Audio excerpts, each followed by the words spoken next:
This special episode of No Filter is dedicated to all the villagers, the army of supporters, friends and volunteers that make up Love Your Sister. You can join them by following Love Your Sister on Facebook or going to loveyoursister.org.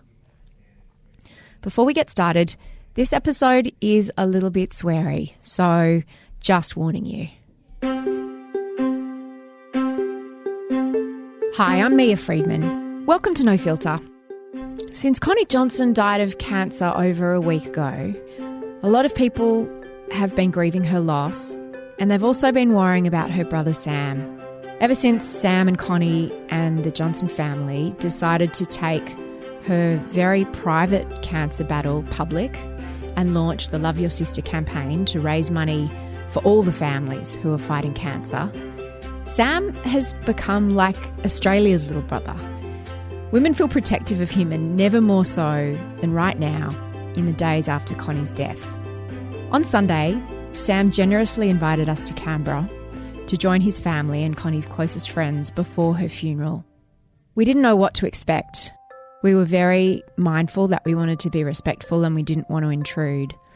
But when I sat down with Sam, he was raw, just like he always is. That's just him. But as usual, he was also incredibly articulate and passionate and generous. He had a lot to say, and you're going to want to hear it. Here's Sam. How you doing? I think I'm holding up okay. Yeah, I think I'm okay. You running on adrenaline? I have been, but no longer. I think the adrenaline lasted like 3 days. And now I've had the day she died, I slept so well. It was like the first good sleep I've had in years. Why do you think that is? I don't know. Not sure, but it was like as well as I've slept in my life. I felt like a kid waking up, just like to a gentle dawn, with nothing but a weekend ahead or something like that. It was kind of weird. Did you feel like you didn't have to keep her alive anymore, in a way? Yeah, there's a lot of pressure off. Connie loved having projects and things to look forward to. So ever since I finished the unicycle ride, me and Emma have spent our whole time trying to find jobs for Connie within Love Your Sister that play to Connie, that suit Connie. So, do you want to do a publishing deal and write a book? Oh yeah, that'll keep her busy for a while. And then there was Big Heart Project, and basically towards the end we were able to also tell her to hang around for this Medal of the Order of Australia. So we always dangled carrots. We always had a carrot dangled in front of her, and she had something to look forward to the whole time, that generally speaking was manufactured by me or him. How did the Order of Australia come about? And what was that day like? They let us know a few months back that she was being considered for the award in January next year. We knew that they can't be awarded posthumously. Really? Yeah. And so we let them know it would be too late, and did what we could do to hurry it up. This was all about 2 or 3 months ago. They sent us the paperwork. It's an extensive process. I don't know who nominated her, and I don't think I want to know. I know it wasn't one of us. And I don't think they'd treat our nomination very seriously if it was like, hey, check out our workmate. My sister's really great. Yeah. So literally as she started to enter the actively dying phase. What does that mean, the actively dying phase? It means you're out of options and you're just into deterioration mode. It's, so if you're suffering, as she was, with liver cancer in the end, then you lose liver functionality, and basically then it just becomes about staying pain-free and waiting it out. So they rang on the Monday that she was becoming very chronically ill and that her consciousness was going. And they were like, we've got to send some paperwork through, and then if you sign that and send that back, and we were like, man, she can't sign shit. Like, she was in a hospice? Yeah, she doesn't have the strength to sign it. Like, we'll put the pen in her hand and sign it for her, but there's no sending paperwork over. You need to fax that through right now to the hospice. I'll get her to sign it. I'll get it couriered back, and let's get this done before she falls out of consciousness. the paperwork never arrived. I'm like, oh, man, bureaucracies, red tape. Next day I'm thinking, oh, well, forget about it. The OEM's not going to happen. I reckon this is the day where she's going to fall unconscious. We get a call from the Office of the Governor-General saying he wants to come in today. And my sister Hilda made the call, said she's not strong enough, mate. She's literally going now. We don't have time for your processes and they rang back and said, look, Peter Cosgrove really wants to come. He'll cancel his security. We'll do a very minimal security sweep. Because it was going to take a long time. Even once he said, I'm coming today, it was going to take hours. Well, the staff have to all clear their cars out of the car park. Oh. You know, like there's massive security measures that accompany the Governor-General. So he just came in on the DL, and just rushed over and brought like 4 people with him and literally just went straight to her bedside. Wow. My sister Hilda woke her up and said, Con, it's happening. And she came out of it, and it looks like the smallest smile when you watch the video back, but it was an ear-to-ear smile on the inside. She just didn't have the energy to move her face properly. But her eyes, you could just see her eyes, and it was perfect. Like every part of it was perfect. She woke up for it. She heard every word. She knew what was happening. Yeah, and she heard not just from her family or from her village, but from the government that she did put in a great effort and that she was an inspiration, and that her work won't be forgotten and will be continued. And then at the end of it, the Governor-General says, now, if I may be so bold, the Governor-General now presumes to take a kiss. Oh. And then gives her a sweet little peck on the forehead, and she's just smiling and overjoyed. Our family kind of gave her a tiny little round of applause because there was just a few people in the room. The Governor-General left us alone for a while. We smiled and laughed, and she fell asleep and never woke up. She went out on top, man. She went out on top. How long after that did she go? Within a day. And how do you say goodbye? How many times do you say goodbye? Well, you don't say goodbye if you don't lose someone. Is that how you feel? Yeah, I do. Just because I can't have a cup of tea with her, just because I can't do another midnight phone call, doesn't mean I've lost her. Do you still talk to her? No, I still have her coursing through me. I feel like she's in me now. I know it sounds weird, but no, it doesn't, because I was going to ask you how it feels different now. I feel like to the last time I saw you from before she died. I feel stronger. I feel like she's just... It's been a very heightened experience. It's been quite epiphanic, you know, as with most kind of losses that one experiences. It's a heightened, very heightened thing.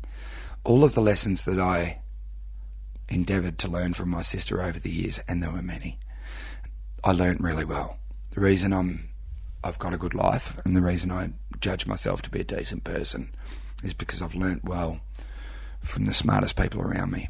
And whilst me and Connie didn't particularly get on, we weren't each other's type. In fact, we shared a fairly thorough incompatibility. In what way? Well, I said thorough, so I don't think we've got enough time for me to list the thousands of kind of differences we shared. But I realised, and I've only just... it's still a new thought, so I'm just working it through with you because I can't... I don't know whether it's true or not, firstly, because when you're grieving, you don't know what's real and what's not, and you lose sense of time. And the one thing I hated about her was her loftiness. You know, I wanted to fight this cancer within our family privately, while she wanted to go and make it about all families, while she wanted to go and vanquish cancer with her blue sky kind of conquer the world kind of attitude. You've got to have ego to think that way. You've got to have a really, like, to think in that kind of massive blue sky way at such a deeply personal time. You've got to have huge self-belief. Exactly. And so I was always the one kind of just trying to squash as many of her lofty bloody ideas as possible, because if we spend all our time on all her lofty ideas, then we'd get nowhere. And so I've been the anti-lofty guy. I'm like, well, you know, you be the big dreamer and send me around the country on a unicycle. I'm going to focus on the communities I'm in. I'm going to focus on the families I meet. And I'm going to find the truth at ground level, because you're in the fucking clouds, love. Did you just have to wait until she told you what you were going to be doing next? She didn't tell me what to do next. I mean, but like after the ride, were you like, okay, well, can I have a rest now? Well, I wanted to, but she had that habit of pulling me out of myself. I'll never forget her. It pissed me off so much, Mia. She allowed me half a drink to enjoy that unicycle ride. On the night that I finished those 16,000 Ks, looking forward, like thinking, job very much well done. Thank you very much for asking. One day I'll get feeling back in my testicles. Yes, exactly. And now perhaps I can go back to my life, which I feel I thoroughly deserve to do. So I'm enjoying my first beer after spending 364 days with a pole up my rectum. And she looks at me and goes, so what's next? Two harmless words, no? And she looked at me and she said, Sam, is that it? And she dusted her hands. She said, job done? Well, she was dusting her hands and staring me out. And I was like, job is very much well done, thanks for asking. Absolutely, job's well done. She said, Sam, it's not over when you get off the unicycle. It's not over when I die. It's over when Mum stopped dying from breast cancer, and this isn't stopping. I said, fine, fuck you, let's make it 10 mil then. Without even thinking. Oh, Connie, throw down, and you took the bait. I took the bait, walked right into it. You I thought, did. and rather than double down, I just went so much bigger. You guys are than so that. competitive. No, well... You're like, I can better that. Well, it's not... I can dream bigger than you. We're you. not competitive with each other. It's just that we were both trying so desperately to be unlike the other that it worked. So yeah, I don't know. It's so the point that I was trying to work through before was that because I've been thinking what next, because I don't have Connie to tell me what next. How do I? Because I have to go, because I'm about to go public with Connie's death, and it's a media circus berserkus. It starts tomorrow. I'm on the desk on the project, probably today if people are listening. Monday. Yes, I'm on the desk today. I fly straight from the service to be on the desk, and then it's wall-to-wall media to try and monetise this death of hers. And I still don't know what to say. So when people go, what's next? Because that's going to be the question. I think I'm going to say, well, it's hard to really plan at this stage because everything's kind of day-to-day at this point because my head's a bit befuzzled. But I know that I have to fulfil my promise to Connie and to our village to hit 10 mil. And after that, I think I might get serious about fundraising. Everyone keeps saying, is Sam all right? Mate, if one more person says sorry for your loss, I'll knock their fucking block off. Well, no one knows what to say. I rang you and I said, I'm just checking in. And you said, I don't need check-ins. And I'm like... Yeah, I'm 40 and years you're like, old, man. Also, you woke me up from a nap. And I'm like, oh, fuck, sorry for your loss. Fuck you for your caring. I know. But but people are sorry for your loss. Well, they shouldn't be, because it's not my loss. It's my gain. It's her loss. Be sorry for her, not me. But you loved her. She lost a lot. You lost a lot and people want to worry about my loss. I'm sorry, mate. She was my gain in life and in death. She's a bigger gain now than she was in life. She was my biggest gain in life, and so too will that prove in death. Because now I can operate unencumbered by her as well. I've held my tongue. I've been polite. What do you mean? Well, I've towed the line. But she can't stop me now. So anyone with power, anyone with influence, anyone with money, I'm coming to get him. And Connie can't fucking stop me now. What did she I'm not- sick of fucking poor mums who have been affected from cancer having to foot the bill. I'm sick of tapping families that have got nothing to hit our 10 million. We're doing enough on ground level to solve this problem. But if we all get together, then we can accelerate the whole process.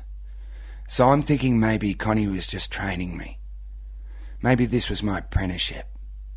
Maybe she was training me to do something truly blue sky. Maybe her death will drag me into that blue sky she sat in.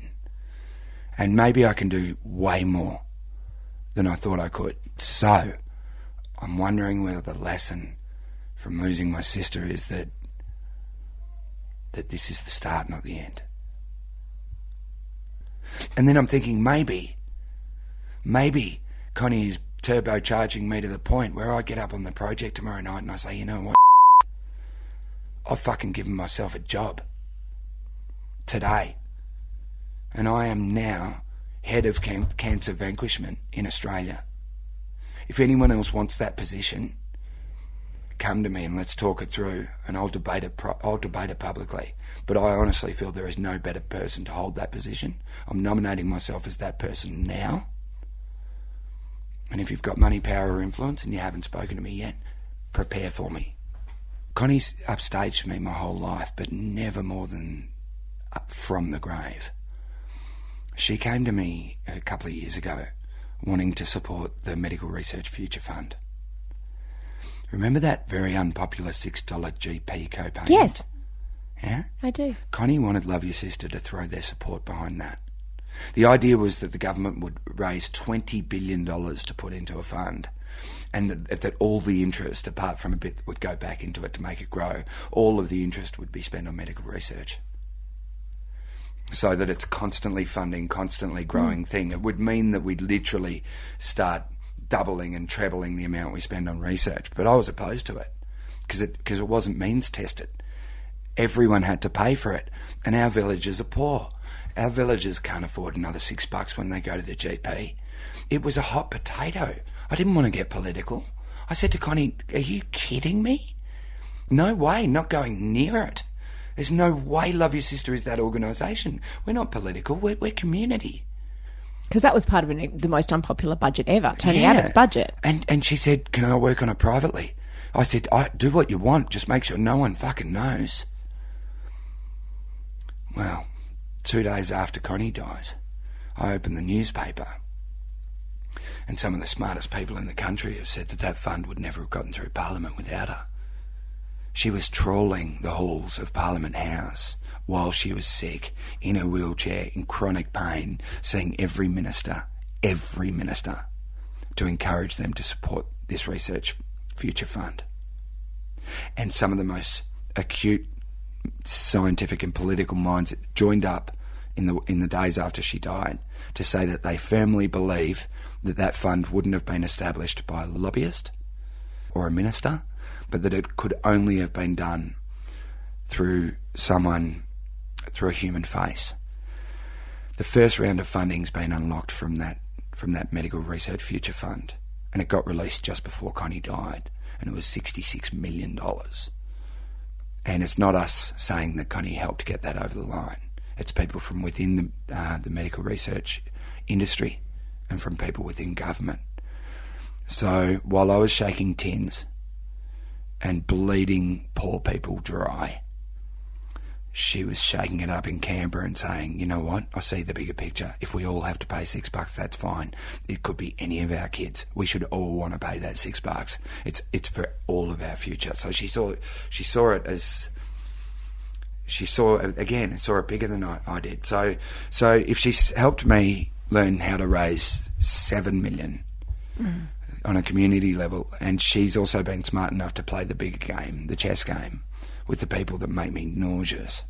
You know, every time I walk into Parliament House, I get stomach cramps. Like because I'm trying not to just yell at you. They're all you know, they don't tend to like that in Parliament House. No, but the security, you know what?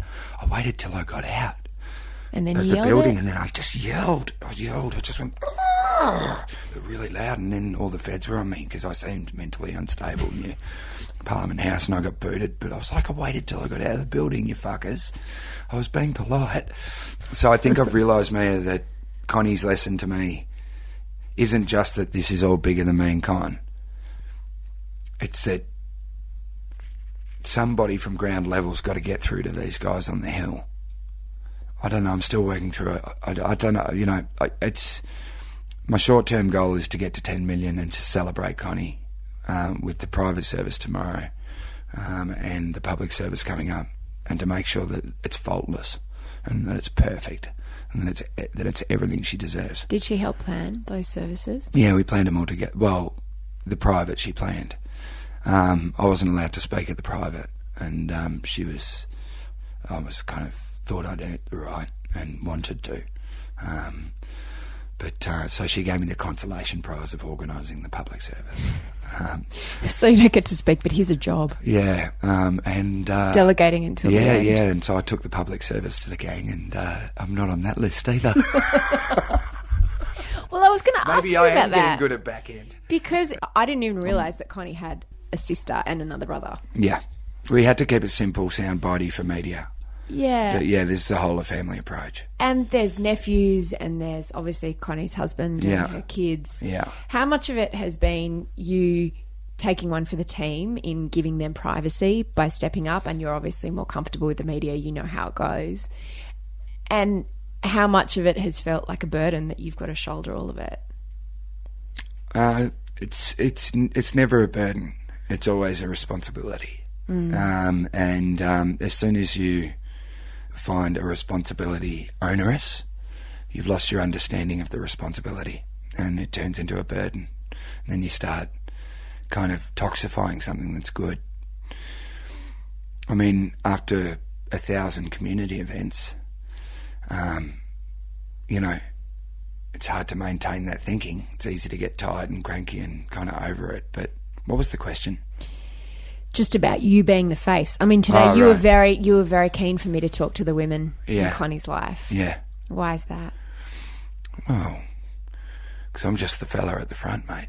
You know, there's, you know, I'm also the fella at the back. I'm the only fella allowed in. It's a gorgeous little club. I've always been with the girls, though, my whole life. Yeah, you have, huh? Yeah. It was... Going public was not popular, most of all with me. Connie met a lot of resistance. And as much as it's been a blessing for the family, so too has it been a curse. Overall, though, everyone's now seeing that it is a thorough blessing and well worth it, and well worth putting our family up there as an example of the 50,000 families elsewhere in this country that are going through the same thing. Every day. Slowly, bit by bit, every family member started to realise that it was bigger than us. And, yeah, look, it's been most uncomfortable, I think, for Mike. Connie's because he wanted his wife, and the boys wanted their mum. And so she had a lot of mummy guilt about the work that she did. And how could Mike not get resentful when Connie's been away for 4 days on a conference and 3 fundraisers and doing media, and she comes back, falls in a heap for a week, and she doesn't talk to him in that week because she spent all of her energy, all of her heart and all of her words not on him and the family, but on trying to deal with this on a national level. But, you know, if you want to do something a little bit great, I'm afraid it comes at a cost. And Mike and those boys understand the cost and are happy to pay it. And have a full sense of why Mum would consider other families just as important as her own. I don't want to intrude, but everyone wants to know that they're You okay. never intrude. No, but I want to ask you about how Mike and the boys are. You know what? I went around the day after she died, and it was so calm. It was so calm. The boys were sad, but the pressure was off, mate. You know, this is an opportunity for them to start leading a life that isn't brutalised on a daily level by all that cancer provides. No more trauma. It's been an horrific journey for those guys. She lived so much longer than she was expected to. Yeah, I mean, one of the downsides of these drugs that keep you alive for longer is that, you know, it gave Connie 7 more years, but not 7 normal years. You think, oh, it gave her another 7 years. We didn't Not see any of 7 normal that. years. What were they like? 7 what? shit years. 7 really shit years. Because she was sick? So sick the whole time. She nearly died dozens of times. You know, she had cancer everywhere. It you know, we're so grateful for the extra time. But at what cost? You know, those boys have spent most of their lives in a trauma state. Thanks, you know. So there's a great benefit to having her around longer. But it's not getting their normal mum for 7 years. It's getting tiny little pieces of their normal mum for 7 years and less tiny pieces with every year until eventually they're left with a day to breathe. They'll be okay. They have a strong base. Their father's got them, and we're a tight family that don't betray each other. So I'm more worried about the single mum with breast cancer that's got a terminal diagnosis, that's got 2 kids and no fella to pick up the slack. I'm not worried about our family at all, and I don't want people to be. We're the most well-cushioned family in the country, mate. Connie was the most well-supported cancer patient in the country. Mate, we're white, we're middle class, you know, we've had the best care, the best kind of medical care in the world. Connie doesn't want your tears, mate. You know. What does she want? She wants us to solve this fucking problem and stop the tears that fall for the other families. Cry for your own families that have been affected. Don't cry for ours. You know. And don't feel sorry. Don't say sorry for your loss to me, because you find me a day in the rest of my life where I can look at you in the eyes and honestly tell you I lost her. How can you lose that, mate? How can you lose that? I don't need to be able to phone her up and have her on speed dial to still have her. I spent my whole life with her, and I'll spend the rest of my life with her. I think we've got really narrow kind of views on grief in the West. Oh no, it's over. Is it? Oh well, I can't go and see her anymore. Use your fucking imagination, you twit. Try collecting some of those gorgeous memories. Try harnessing her legacy. Try behaving as she would. Try picking her best bits and then adopting them for yourself. Rather than sitting there having a fucking whinge because you lost your friend or your sister. You don't get to choose when you lose. You're allowed to be sad, though. I'm not saying I'm not sad. Are you crying? I've cried for years. I've been grieving Connie for years. You sound kind of pissed off. Do I? No, I'm just passionate. Yeah. Yeah. Vehement. No, I'm not angry. I'm just kind of warming up now. You know, this is a new beginning for me. And everyone's focusing on the loss when all I can feel is gain. So there's... And you're pissed off at cancer, I guess. I'm pissed off. You've already been pissed off. Look, I'm not so much pissed off at cancer. I'm pissed off at how kind of just how we reduce the whole cancer story in this country. Do you mean to a journey and a battle? It's not a journey. It's not a battle. She wasn't a warrior. As she used to say, I'm not a fucking warrior, Sam. I didn't choose this battle. How can you be a warrior in a battle you didn't select if you've been conscripted? Because then how do you describe someone who's in a wheelchair, sick as all hell, and going through the halls of Parliament talking to politicians? You describe her as another mum doing whatever she can to help herself and other families. She's not a hero. She's a fucking human. So don't mythologise her. Don't mythologise her. She'd have hated it. I can't really... Our village call her an inspiration all the time, and I haven't been able to say much, but she just hated it. I'm not the inspiration, Sam. And I'd say, but you're my inspiration. And she said, no. She said, no, I'm not. That's too much pressure on me. She'd say, you can be inspired by me if you choose to be. But I am not your inspiration. I wasn't born an inspiration. If you're inspired by how I've acquitted myself in my life, then don't fucking put that on me. She just wanted to be remembered as a mum. And why are we deifying Connie when we met hundreds and hundreds, if not thousands, of other mums that have done way more than we have? Moira Lai, mother to 7, another Canberra mum. One boy with a severe disability. 7 kids. She raised 15, 20 million for research before she died of breast cancer. And who's talking about her? And she didn't have a brother with a profile to leverage off. She had absolutely none of that. She did it anonymously. Why are we choosing to deify some and not others? Connie would love, if anything, to see more community heroes worshipped rather than sisters of celebrities. Why is it that we only publicise a cause if there's a celebrity attached? The better stories are the ones away from the celebs. The better stories are the families we've met doing more than we ever will. I just think she's an avatar for lots of people. I think she's symbolic, and your family, when people say, I'm sorry for your loss, and people cry for your family, they are crying for their own family. Oh, totally. When you go to a funeral and you cry, you might not even know the person. You're crying for yourself and your own mortality and the mortality of the people closest to you. Yeah. And I think Connie is that for so many of us, and you are that for so many of us as well. And when they say, I'm sorry for your loss, Sam, and is Sam okay, they're just projecting themselves onto you and imagining how we would feel if we were you, or how we would feel if we were Connie. Oh, the thing is, I feel bad if I say I'm okay. Yeah. Because then they're like, what kind of insensitive prick is he? Mia, I'm okay. Am I sad? Yeah. Have I lost my sister and does that hurt? Yeah. But have I got so many richnesses out of it that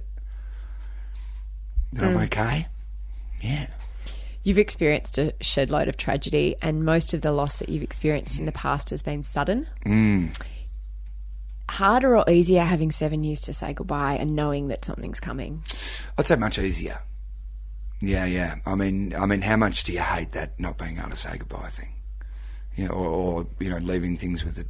You know, how many of us have to grieve someone and the last thing we told them wasn't that we love them? Yeah. You got a lot of time to make all your peace. And I didn't want to go on the unicycle ride because I was convinced that she'd die while I was away. And she said, Sam, we've said all we have to say. And literally we had. It's kind of, I'm not sure what I think about closure, Mia. Or these little perfect endings, or these little, I think I'm going to go and find my closure now, and then I'll be able to move on. Oh yeah, because you control the vicissitudes of life, do you? I'll call you next week. You should have had closure by next week. Oh yeah, exactly right. Look, Connie's open, and I'll never get closure. And I don't like the way we try and control these matters. You probably wouldn't want closure. Well, how do you? I mean, this grief will play out in a number of ways. It'll play out in extreme sadness, pretty chronic anger, and out of it, I'll become even more fiercely determined. I've got a real feeling inside that I've only just started. What can everyone listening to this do right now that would make Connie happy? That would do her proud? Well, I mean, first and foremost, the message has always been the same. In the shower tonight, check for irregularities. Connie was big on, if you get a diagnosis and it doesn't feel right, seek a second opinion. Trust your instinct. Is that what happened to her? She got diagnosed with mastitis 3 times and she knew it was wrong. Or every time. But because she was a busy mum, she pushed it down. And those crucial weeks and months, they really count. So I suppose she'd want every mum in the land to check their boobs. But beyond that, we've got an all-of-cancer approach. So we're selling Connie cotton socks. Carrie's kind of got the beanie thing covered. So in an effort to cover the cancer conundrum from head to toe, we're coming out with some Connie cotton socks. When we were little, her name was Connie Cotton Socks and my name was Sammy Seal. And I got drunk a few months ago and Well, Connie was really getting sick, and I'd had a few drinks, and I was just realising that she was actually really starting to die now. And I wrote her a love letter on Facey, typical Sammy drunken fucking rant. A public one. Yeah. And I called her Connie Cotton Socks in that letter, and it was the first time I realised that I'd called her that since we were kids.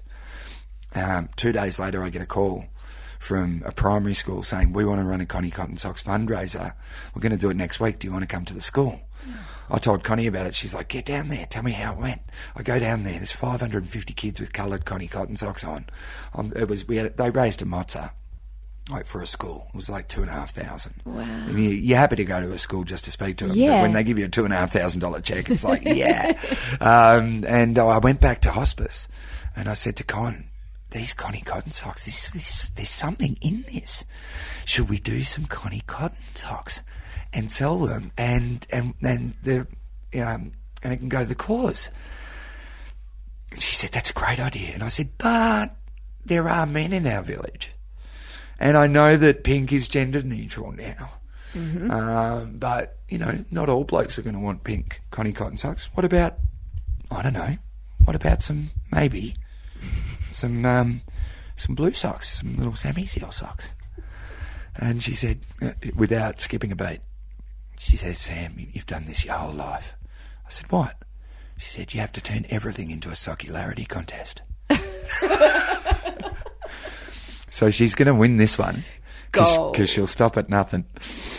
Oh, man. So we're going to be able to buy the Connie Cotton Socks? So you can buy Connie Cotton Socks or Sammy Seal socks if you want to. Yeah. From the store? From loveyoursister.org, or you can just donate to your favourite organisation. Walter and Eliza Hall Institute do great work. Carrie's been for brain cancer. Just chuck a couple of bucks to your regular charity. We're not trying to poach dollars from kind of people who already support other charities. We don't want that. So chuck a couple of bucks at it. Just don't do nothing. Maybe identify That's not an option. Maybe identify that one woman that you know in your life that doesn't have a great social life, that no one ever speaks to, that no one ever cares for because she's ostracised because she does something that's unacceptable to all the other ladies. Maybe find that lady and go and encourage her to check her boobs, because we're all really aware, and the awareness needs to really kind of keep happening. But I worry about the marginalised. I worry about the outliers. I worry about the people in the shopping centre who no one talks to, and they sit there all day just hoping maybe that someone will sit down and ask them how they are. They get breast cancer too. So maybe try and find someone who doesn't get yelled at about it all the time. I don't know. I wasn't ready for that question. I don't know what to do myself. Fuck. Well, you've given us lots of ideas, lots of options. And maybe give me $10 so I can go down the bottle and get pissed. I can also do that. It'll help me access my tears. Go on. Now, that's only half the story, hearing from Sam. We were at the house with everyone for half a day probably, and we talked and talked and talked for hours, and we laughed and we cried and we ate some cookies that we brought and we drank coffee, and it was just an amazing insight into the people that have been around Connie this whole time, right up until the end. And in the second part of this podcast, we spoke to the women in Connie's life, because Sam always says that he gets way too much attention, as if he's the one that's been taking care of Connie and holding her up and providing everything for her. And he said he's just the public face. I mean, obviously they're very, very close, but there are some women who are the unsung heroes and who have been Connie's closest inner circle. And they are her older sister, Hilda, her best friend since she was 11 years old, Em, who's also been her carer for a long time, and also Lucy, who is one of the key figures in running with Em and Sam, Love Your Sister, and until last week, Connie. And the four of them have been this incredible team running this enormous charity. So it was fascinating to get all these different insights into Connie, and I learnt so much just by listening to these women speak about their friend. So that's going to be in part 2 of this podcast, which we're just still working on a little bit, and we'll be dropping later this week before the memorial service on Saturday. I'm Mia Freedman. Thanks for listening. This podcast was produced by Elissa Ratliff for the Mamma Mia Women's Podcast Network. The director of podcasts is Rachel Corbett, and our head of content is Holly Wainwright.